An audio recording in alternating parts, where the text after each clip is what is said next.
First off, welcome to Panopto Tools for Engagement. Now, this class, or I should say workshop, does go a little bit more advanced. I had another class earlier in the week called Panopto Basics, which goes over a lot of the basic recording things, how to use the basic tool. I will be reviewing that, but I will not be dwelling on some of those topics.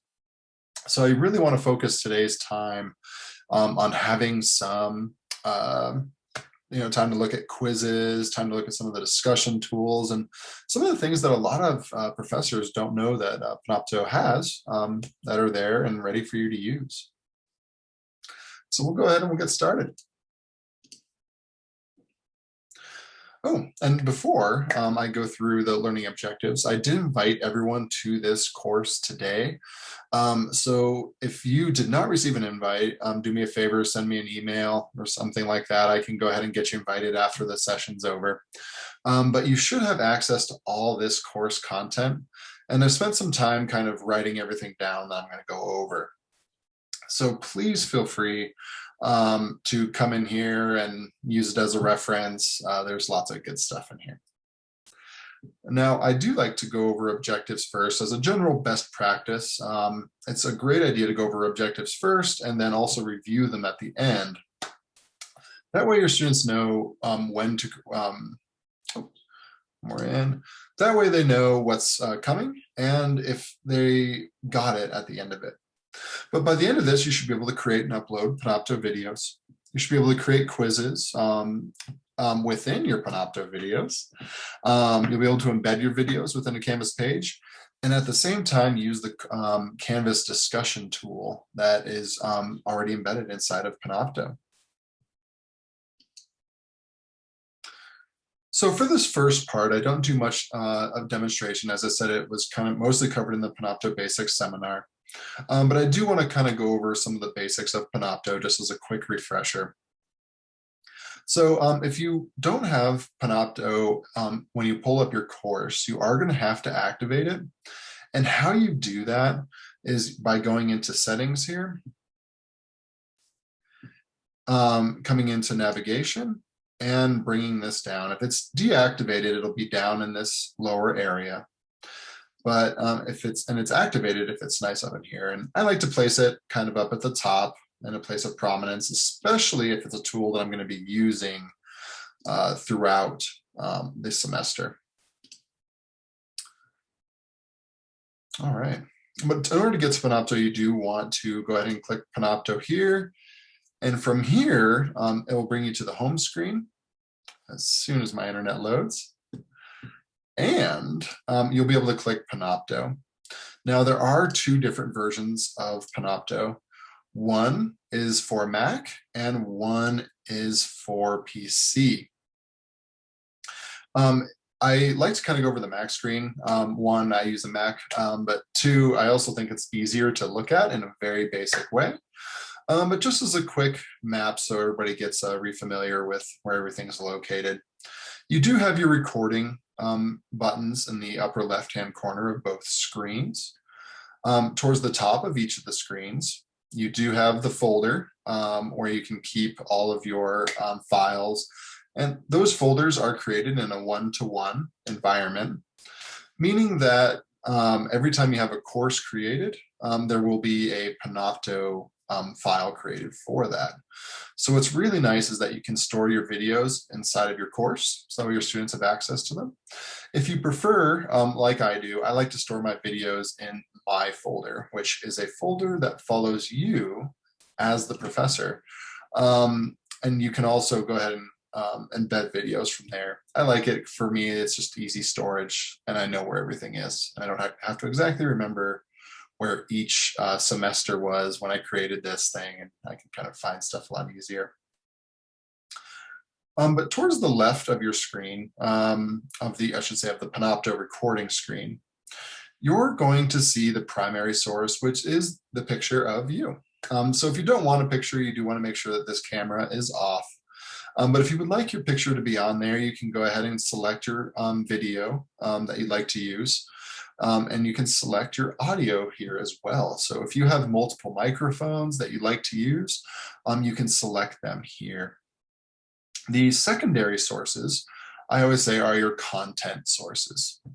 So in these squares, you'll be recording your screen. You might be projecting your screen. You might have a PowerPoint here. I've seen a lot of professors, especially in the sciences and physics, where they actually have a separate document camera or camera facing a desk that they can do their experiments on. So that way their students can kind of get that experience of seeing certain experiments happen, which is pretty cool. And you can have multiple sources there. Another feature that I love, and goes towards engagement, is the ability to record your PowerPoint slides. And if you click those buttons, Panopto will actually take some pictures of your slides for you. And what it does is it creates a really nice table of contents that your students can use, which is fantastic. Obviously, we like to have students watch the entire video. But in an online environment, or if you're watching videos asynchronously, this might not always happen. There's a lot of distractions at home that aren't there when students are in the classroom. So it's really nice to have a table of contents. I also really like it as a study tool. So that way students can go in and say, oh, I forgot what my professor said about Genghis Khan. I need to go back and listen to that part of the chapter again, or that part of the lecture. So it does provide some kind of cool stuff. And this is the Mac screen, as I said earlier. It is very similar to the PC screen. And as you can see, all the major recording areas are there. There are a few differences, but overall they are the same. When you're recording, I always recommend checking technology to make sure that your microphones are working, to make sure that all the recording is set up in the way that you prefer. So that way you don't go all the way through the project and figure out that the sound wasn't recording or that the video was off. There's nothing more depressing, but also preventable if you do a little bit of a test. So as I mentioned, it's really just kind of a brief overview on how to create those courses. But I do want to provide some best practices for recording, because these are really important, as they do add a lot of engagement to your videos if you can do them right. So one thing that we are a big advocate of is one recording per concept. As a history teacher, I was teaching at the high school level. I had a couple of points that I wanted to hit any given day. In an asynchronous environment, or if you're using Panopto, I recommend breaking your videos down in the same way. Grabbing that first point that you want to grab, and that's just one video, and then making another video for your second point, and so on and so forth.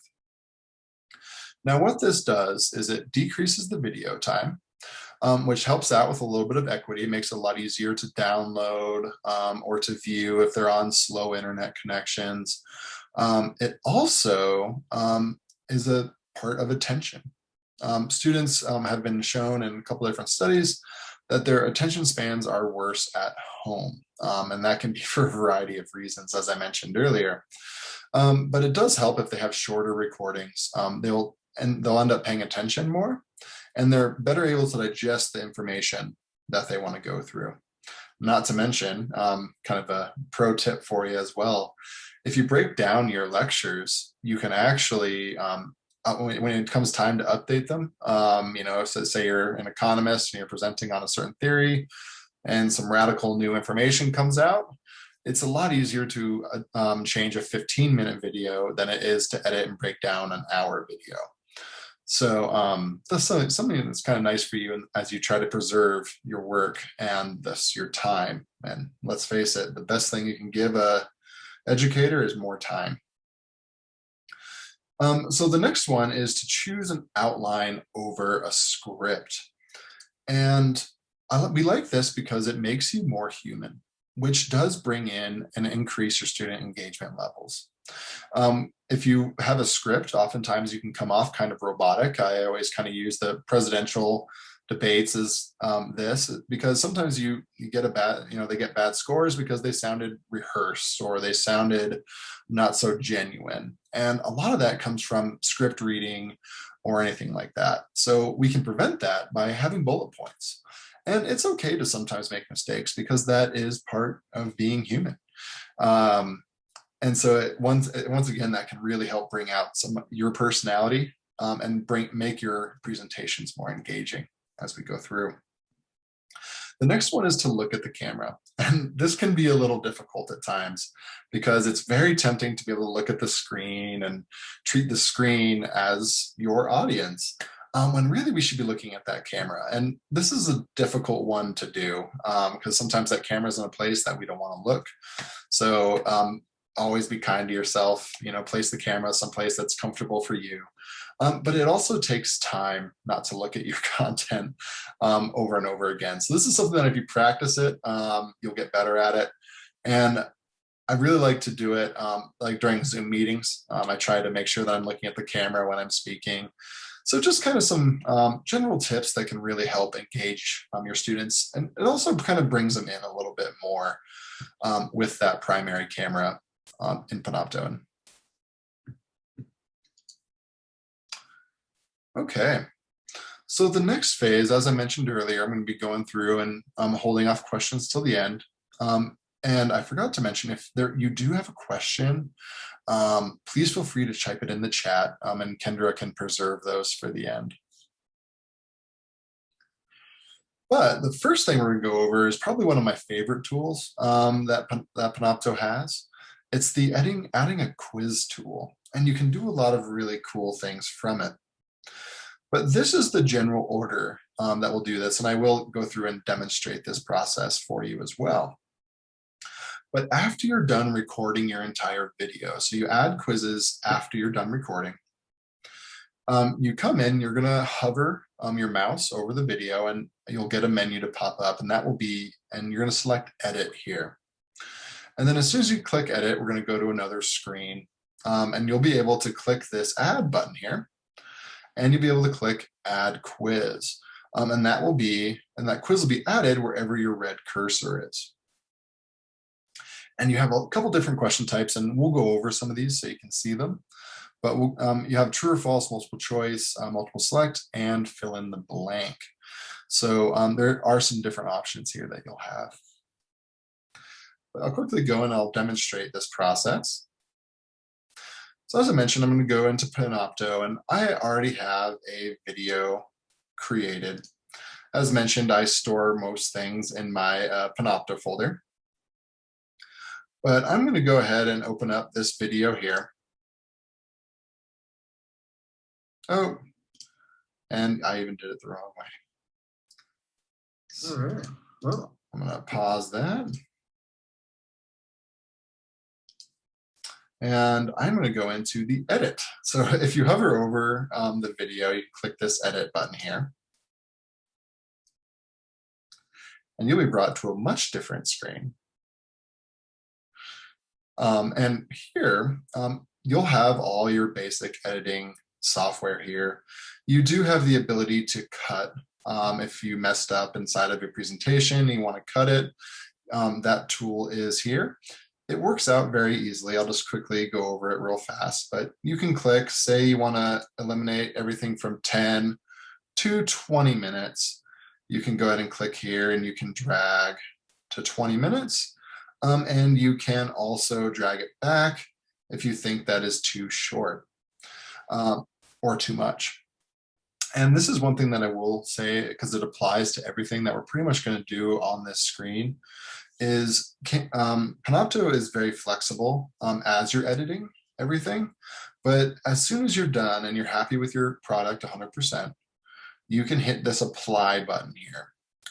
Now, as soon as you hit that apply button, everything is permanent. So you aren't able to go back and re-recover everything. So I always am a big advocate anytime you're doing edits, anytime you're going through and you're adding a question, is to make sure that you don't corrupt your main file. And if you're really worried about this, you can actually make a copy. And if someone has a question about that at the end, I'll go over that at the end of the video. But you can make a master copy of a video. That way you have the original, and just in case you mess up. But we can kind of go through that when that time comes. So how to add a quiz. One of my favorite things to do is actually to watch the video. I'll press play and I will let the video progress. And when it progresses to the point where I want to quiz, I'll just hit pause. So I'd hit play here. I'd hit pause when I'm ready to get there. And what that does for me is I get the exact time that I want that quiz to pop up. If you want to take a guess, or if you want to go to make a bigger jump, you can come down here to the bottom of the screen where you'll see my timeline. And you could click, say, at 40 minutes. But as you can see, it's not precise. And the best way to get that precise moment is to hit play. Click your cursor a little bit before you want to add your quiz, and just press pause. And wherever that red line is, you can go ahead and hit this add button, and you will get your add quiz selector. So you can click here, and I'll wait for my screen to load here. But this is where you'll be able to create your quiz. And unfortunately, to the best of my knowledge, there's no way to import a bunch of questions in. You do have to create them yourself. But you can go ahead if you wanted to. You could change the name of the quiz. So this is a great distinction. I'll quickly make this real fast, is that if you just want one question inside of your video, where you left your red marker, that's great. But if you like, you can add multiple questions at the same spot. And we'll talk a little bit about this in some of our best practices. But you can have actually multiple quizzes inside of the same video. And at the end of the day, if you're counting this as an assignment, it all goes towards the same points. So kind of a fun little piece of knowledge there. But you can change the name if you don't want to call it quiz. You want to say check-in question 1 or anything like that. You can go ahead and change that here. On this row, you'll be able to write your questions out. And underneath here, you'll be able to select your answer. So you could type out a question here. And I can come in here and I can write underneath the correct answer. We can put Tyler, we can put my distractors. I can add some more distractors right here as well. And you can kind of go through this process. To the best of my knowledge, you can have as many answers as you want. I've never tested past 5. So anything after that, you might want to see how that looks for your students. But you can add the distractors and make sure that you click the correct answer here for multiple choice. We also have a couple others, true and false, a very basic question setup, but can be a really great tool if you're testing some real basic knowledge and you just want to get a quick answer. It's a great asset there. You can also do multiple selects, so you can select multiple answers, and you can have your students select multiple things if you want to. For example, maybe it's maybe parts of a cell, and you have which parts are part of a plant cell versus an animal cell. You can go ahead and click that. So kind of some fun stuff. You can also do fill in the blank with these as well. And the great part is that all these questions are auto-graded. So as soon as your students go through this process, they are actually, at the same time, they are able to get some feedback right away. Now, one thing that I really like is that for the correct answer, you can leave some feedback. So if you wanted to say to your student, like, correct, this thing was correct, this thing happened, and you can give your traditional excellent. You can provide a little tidbit of interesting information. So there's a lot you can kind of do here with this feedback. The thing I don't like about it is you can't do it for wrong answers, which is typically where you'd want to do your feedback, or most important feedback would be there. But this can be something too that you also get statistics from your Panopto quizzes. So you can you're actually able to see where students are getting things wrong, how students are performing on these quizzes as well. So just another fun little tip. And that's another thing that I'll cover if there's interest at the end of the presentation. So as soon as you're done, if you want to add another question, you can come in here. I need to have at least one here. But if you want to add another question, you want multiple questions in the same slide, you can come here, you can hit add question, and you get a brand new screen. You can see that I'm on question 2 of 2. You get all the same options, and you can go back and forth all the way until you are done. So kind of a fun little kind of tool, and it's relatively easy to use, but brings in a lot of engagement. Now, as I mentioned before, as soon as you're happy with your quiz and your video is created, it's just the way you want it, you can go ahead and hit apply, and that will add all of your questions to your video. So I will real quick, we'll go ahead and come out of here. I'm not going to save this so that way I can use this later. But all of your questions will be stored from this point on. And as soon as you embed the video into a page, your students will be able to go through that. Now, one thing I do like to say is sometimes we encounter errors where students might not get a grade for their Panopto quiz, or they might, it is very important that they go all the way through the process and that they watch the entire video. If you're using this as an assignment and you're giving them a few points for it, and for some reason they just didn't watch the last 2 seconds of the video, Panopto sometimes won't record that and as being completed. So it's very important to let your students know that they want to go all the way through the process. So I'll quickly go over some best practices for adding a quiz that can kind of help you out as you go through this. One thing that I really like to do is to align the questions to the learning objectives. As an example, I went over my objectives at the beginning of this class. It really helps if your questions actually align with those objectives. Reason being is it gives their students a chance to test the knowledge that you want them to learn from this lesson. So an excellent tip there. Keep questions simple. Remember, you should be testing content that they just went over. So there shouldn't be any real trick questions here. You want to make sure that they're able to answer it. If it's a Panopto video, remember that you're not going to be there. They might be watching this at 1 in the morning, so you're probably not going to be able to field any emails or things like that. So keep your questions simple. Don't do trick questions. Another thing is to not stack too many questions in a single quiz. And when I say single quiz, I mean just adding one part of the video. We should keep that a little bit smaller. And what this does is it helps the students retain the information. It also keeps them more active. So it's actually a better practice, instead of having one long quiz at the end, to have multiple short quizzes throughout the video. That way they can go through that process, test their knowledge. They can rewatch a section. If you want them to, you can allow them to retake the quiz. So there's a lot that they can do to help making sure they're learning the information that is so important. As I mentioned earlier, don't try to trick questions. It can skew data and takes away from that learning. And the other one is to provide feedback. And I did go over one of those options. Unfortunately, it's only for the correct answers. But what I love about quizzes and assessment in general is you start to know how they're doing.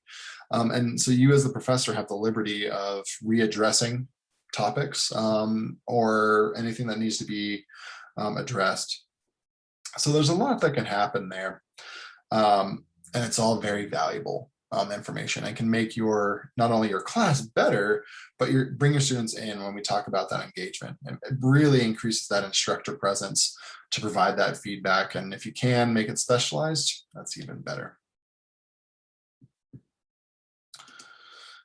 So I'm going to quickly go over how to embed a video. I'm going to talk about the discussions. And as soon as I'm done with these two topics, I will go ahead and open it up for questions. And we should have enough time to answer a lot of them. So that'll be exciting. So real quick on how to embed a video, this process has changed a little bit. If you haven't really used Canvas in the past semester or so, the rich context editor looks a little bit different. But to embed a video, you're going to want to create a page. As soon as you create that page, you're going to see this icon here. I think it looks like a plug. You can click that and you can actually search for Panopto. We will also have it, and this picture is even a little bit outdated because our tech team has put in the Panopto icon into the bar. And when I demonstrate that, I'll make sure to highlight that for you. But as soon as you can click the video you want, and then you'll be able to insert that video in as well. So I'll quickly just demonstrate this process. Do it on the next page. But we have our video example here. Now, for purposes, I'm going to go ahead and delete this video. So that way you guys can see where everything goes. Now, the video will insert where your cursor is. So as I mentioned earlier, our tech team has put Panopto front and center for everybody, so that way it's an easy click, but you can search it here as well. But I'm going to go ahead and click here. And as I mentioned, I'm going to go ahead and upload a video. Or I'm sorry, I'm going to choose a video in this case. You can upload a video and it will get all the same treatments. But I'm going to go ahead and go into my folder. Let's see. I'll go into my training videos. I'm going to select 5 Jokes and Riddles, which is the video that has my quizzes embedded into it. And I'm going to click Insert. For those of you that are a little bit more advanced and want to control some of the width and ratios of your video, you do have some options here. However, in general, I don't recommend changing these. These are good HD quality settings that will fit most pages. But if you do know how to kind of mess with this stuff and still have it turning out looking good, you can make those options here. So I'll go ahead and I'll click Insert. And that video will be inserted here. And then as soon as you can click Save, you'll have a nice HD quality video embedded in your course. And if you have a quiz in it, your quiz will be there and ready to go for your students. Now, the next tool that I'm going to go over is the discussion tool. And this tool has been here for a long time, but it doesn't have a lot of usability. And I think it's one of those really great tools that can kind of bring some of those synchronous elements that we love in synchronous courses, the ability to ask questions at certain times, the ability to kind of have discussion, and bring that into your asynchronous video, your asynchronous Panopto video. Now it is embedded naturally, and it's as part of the tool. So you can even upload a video as an MP4, and this tool will be automatically applied to that file. But how you're going to access it is you actually go to the bottom of the video, and I'll demonstrate this as well. You're going to be clicking on that up arrow, and you will have the ability to also click on this nice discussion icon. And that's where you can have your discussion. Now, what's great about this is that everything is time-stamped. So as your students ask questions or you engage with them inside of this video, you'll know exactly what kind of knowledge points they have. So it is a lot of fun to kind of go through and check this out. This is also a backdoor in the sense that it's here and it always has been. We haven't recorded any episodes of cheating yet, at least here at UNC. But I do like to bring this up because this is an avenue that's there and a lot of professors don't know about it. So it could be an avenue for cheating if students are having conversations in here. It can go relatively unmonitored. So it is, if you're not going to use this tool, it's great to know that it's there anyways, just in case you want to check it or you're noticing some strange behavior with your videos. Now I'm going to quickly just demonstrate this for you guys. But as you can see, that up arrow is right at the bottom of the screen. So I can click it and it defaults to the table of contents, which, as I brought up earlier, is a kind of a nice thing if you're recording a PowerPoint. Your students will be able to click around.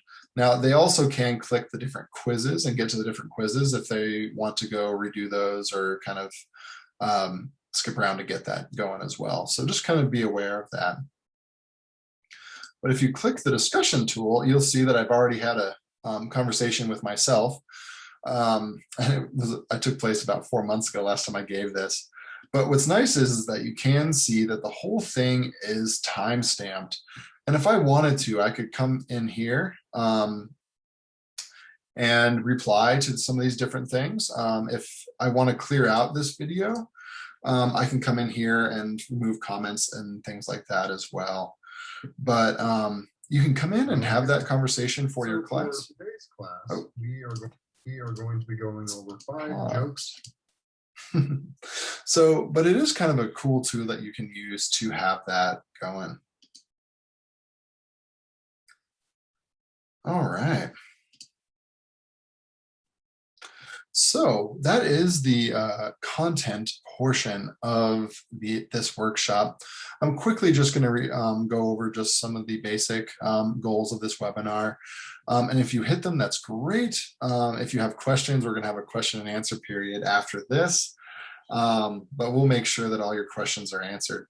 So by now, you should feel comfortable creating and uploading Panopto videos, creating quizzes within those videos, and having the ability to embed them. And then also having those discussions in that discussion tool. So I'm going to go ahead, and this is the end of the content. I'm going to open it up to Kendra so we can ask any of those major questions. And then if, depending upon how many people want to answer questions, we can go ahead and unmute and you can feel free to ask your own questions and kind of get that going. But if you've got the information that you want and you don't have any questions, I want to thank you for coming. And if you do have questions at a later point in time, remember you can refer back to this course. You can also, please feel free to email me or send in a help ticket to my team, and we'll be happily get back to you.